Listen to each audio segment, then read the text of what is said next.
Parce qu'on n'a pas d'âme sur le terrain et l'équipe adverse elle joue chez elle, forcément elle a une motivation supérieure à la nôtre, surtout qu'ils ont été à droit dès le début du match, mais on les a laissés rentrer dans le match alors que nous on a balbutié notre basket, que ce soit en attaque comme en défense.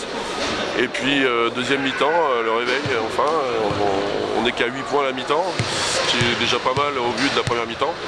Et on se réveille, on commence à être beaucoup plus agressif en défense, à imposer des choses. Et comme par hasard, quand on gagne des ballons, on retrouve du jeu rapide, ce qui est une de nos armes. Et derrière, on retrouve notre basket offensif avec 28 passes décisives à la fin du match. Il y en a 8 à la mi-temps. Plus de 70 dévals en deuxième mi-temps, je pense qu'il n'y a pas photo.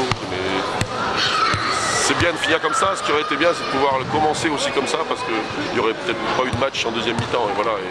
Mais en tout cas, je suis content d'avoir gagné, même si le match ne sert pas à grand-chose pour la suite du championnat. Toujours important de gagner des matchs à l'extérieur, mais on sait que c'est jamais facile, surtout ici.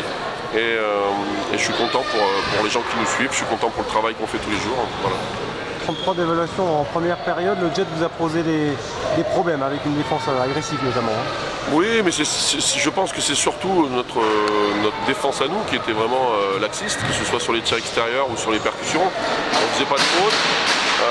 Et puis forcément, quand on n'est pas bon en défense, offensivement, on a du mal à trouver du rythme, ce qui est souvent la balance, généralement. Et oui, ils nous ont posé des difficultés plus par leur changement défensif que sur leur qualité même de défense.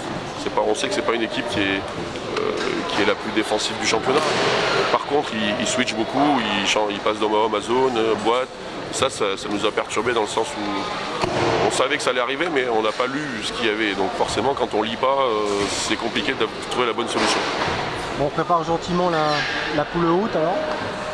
On va d'abord finir la première. Je pense que c'est aussi très important.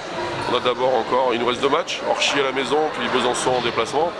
Ça va se jouer avec quelques intermittences parce qu'il y a des week-ends qui sautent.